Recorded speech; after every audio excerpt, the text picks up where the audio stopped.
रांची में जेएससीए का चुनाव होना है, लेकिन अब इस चुनाव को लेकर भी सियासत काफी तेज है। अपनी अपनी लॉबियां हैं और अपने अपने तरीके से लोग चुनावी मैदान में कूदने की तैयारी भी कर रहे हैं। सबके बीच अध्यक्ष पद को लेकर भी काफी ज्यादा विरोध हो रहा था, क्योंकि एक व्यवसायी भी इसमें नॉमिनेशन उन्होंने किया है, इसे लेकर विरोध हुआ। कई और पद को लेकर विरोध हो रहा था, किसी के नौकरी में रहते हुए इस चुनाव में भागीदारी को लेकर भी विरोध हो रहा था। तो आखिर क्या कुछ चल रहा है, विरोध किस बात का था, पहले सुन लेते हैं जो चुनाव पदाधिकारी जेएससीए के हैं वो क्या कह रहे हैं। फिर सहयोगी नीरज भी हमारे साथ जुड़े हैं। President, vice president, honorary secretary, honorary joint secretary, honorary treasurer, 5 committee मेंबरान, 4 डिस्ट्रिक्ट कमेटी मेंबर्स और 1 रिप्रेजेंटेटिव स्कूल क्लब और इंस्टीट्यूशन से इन पदों के लिए चुनाव होना है, जिसमें डिस्ट्रिक्ट कमेटी मेंबर के लिए 9 नामांकन प्राप्त हुए हैं, स्कूल क्लब्स इंस्टीट्यूशन के लिए 3, कमेटी मेंबर्स जो 5 होते हैं संख्या में इसके लिए 11, ऑनरेरी ट्रेजरर के लिए 2, ऑनरेरी ज्वाइंट सेक्रेटरी के लिए 3, ऑनरेरी सेक्रेटरी के लिए 3, वाइस प्रेसिडेंट के लिए भी 3 और प्रेसिडेंट के लिए 2 नामांकन पत्र प्राप्त हुए हैं। प्रेसिडेंट के लिए श्री अजय नाथ सहदेव और श्री एस.के. बेहरा मैदान में हैं। वाइस प्रेसिडेंट के लिए श्री संजय पांडे, श्री दंदू पटेल और श्री मानधाता सिंह मैदान में हैं, जबकि ऑनरेरी सेक्रेटरी के लिए श्री सौरभ तिवारी, श्री एस.बी. सिंह और श्री देवशीष चक्रवर्ती मैदान में हैं। जो ऑब्जेक्शन आए थे उन पर विचार किया गया और विचारोपरांत निर्णय ले लिया गया। सब में सर्वसम्मति बनी और सर्वसम्मति से निर्णय हुआ। सहयोगी नीरज जुड़े हुए हैं, नीरज का रुख करते हैं। नीरज, जेएससीए में चुनाव को लेकर काफी हलचल है, लेकिन विरोध भी हो रहा है और काफी सियासी घमासान भी देखने को मिल रहा है। खासकर अध्यक्ष पद को लेकर भी काफी ज्यादा बातें सामने आ रही हैं। कई चुनावी मैदान में इस बार कई क्रिकेटर भी हैं। क्या कुछ रहा जेएससीए में आज खास?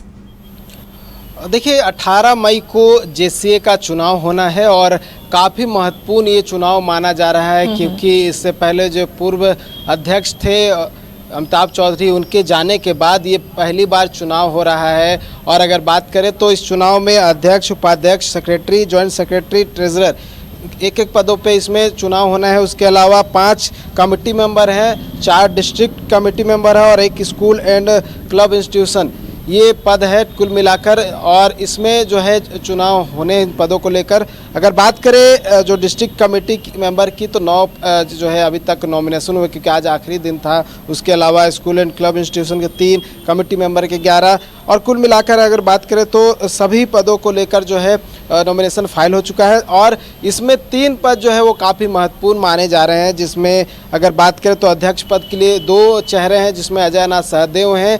उसके अलावा अगर बात करें तो एक व्यवसायी हैं एस.के. बेहरा, वो जो है आमने सामने है ये 2। उसके अलावा अगर बात करूँ सेक्रेटरी पे तो सौरभ तिवारी हैं, एस.बी. सिंह है। ये दोनों के बीच में जो है टक्कर देखा जा सकता है, क्योंकि अगर सौरभ तिवारी की बात करें तो इंडिया टीम में खेल चुके हैं, पूर्व क्रिकेटर हैं, अंतर्राष्ट्रीय क्रिकेटर हैं। उसके अलावा अगर एस.बी. सिंह की बात करें तो वो यहाँ पे पिच क्यूरेटर है जेएससीए स्टेडियम में। और नदीम जो है, शहबाज नदीम, वो जॉइंट सेक्रेटरी के रूप में खड़ा हुए हैं। और जॉइंट सेक्रेटरी में अगर बात करें तो 3 जो है टोटल नॉमिनेशन फाइल हुए हैं, जिसमें एक टीम की ओर से एक फाइल हुआ है और दूसरी टीम की ओर से, और एक अन्य जो सदस्य है उन्होंने अपनी ओर से नॉमिनेशन फाइल किया है। तो काफ़ी महत्वपूर्ण है। आज जो स्क्रूटनी किया गया नॉमिनेशन की, जब प्रक्रिया पूर्ण हो गई उसके बाद स्क्रूटनी किया गया, तो एक आपत्ति जो है वो दर्ज किया गया था कि जो शहबाज नदीम है वो आरबीआई में जॉब कर रहे हैं, ऐसे में वो यहाँ पे चुनाव नहीं लड़ सकते हैं। जो बाइलॉज है, बाइलॉज के अनुसार जो है ये गलत है, ये ऑब्जेक्ट किया गया था। और इसी ऑब्जेक्शन पे जो है जो चुनावी पदाधिकारी एन पांडे, वो लगभग 1 घंटे तक जो है विचार विमर्श करते रहे। उसके बाद जो है निर्णय लिया गया। उसके अलावा अगर बात करूँ तो जो अध्यक्ष के लिए खड़े हुए हैं, इसके जो बेहरा हैं, उन पे आपत्ति था कि वो लंबे समय से जो है जेसीए में दिखाई नहीं दिए और अपनी उपस्थिति जो है वो दर्ज नहीं कराई। इसको लेकर भी आपत्ति था। हालांकि बाद में जो है ऑब्जेक्शन वापस ले लिया गया और उसके बाद जो भी नॉमिनेशन था वो एक्सेप्ट कर लिया गया, चाहे वो शहबाज नदीम की बात कर ले या फिर जो एसके बेहरा उनकी बात कर ले, तो किसी का भी नॉमिनेशन रिजेक्ट नहीं किया गया है। और अब जो है 18 मई को चुनाव होने हैं और इसमें देखिए पहली बार ये भी हो रहा है कि 2 क्रिकेटर मैदान में हैं, जिसमें सौरभ तिवारी हैं और शहबाज नदीम है। दोनों इंडिया टीम में खेल चुके हैं और काफ़ी महत्वपूर्ण इसलिए माना जा रहा है। और इनसे भी हमारी बात हुई है। उनका कहना है कि वो अगर आते हैं तो बहुत सारी चीज़ों को परिवर्तित करेंगे, क्योंकि वो खिलाड़ी रह चुके हैं, खिलाड़ियों के दर्द को जानते हैं, इंफ्रास्ट्रक्चर में बदलाव करेंगे।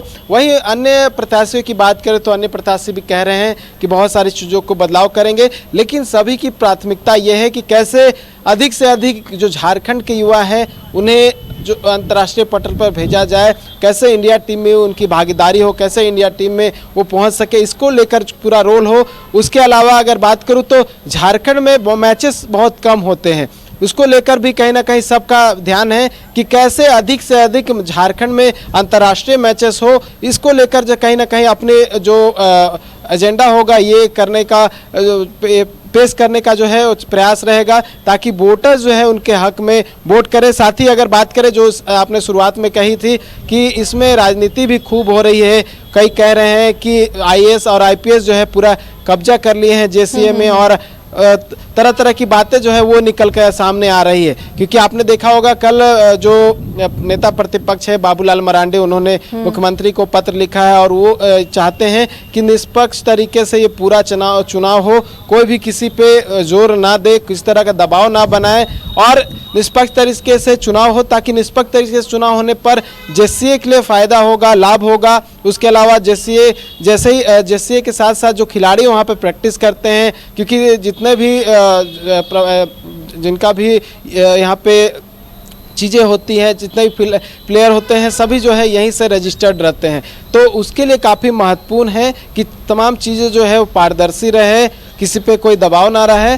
तो ये तमाम चीज़ें जो है जैसे कि चुनाव में देखने को मिल रही हैं। 18 तारीख को चुनाव होने हैं और बहुत सारी चीज़ें जो है उससे पहले स्पष्ट हो जाएंगी कि किसका क्या कुछ चल रहा है, क्या कुछ आरोप लग रहे हैं और काफ़ी महत्वपूर्ण ये चुनाव माना जा रहा है, क्योंकि अमिताभ चौधरी भी अब नहीं है।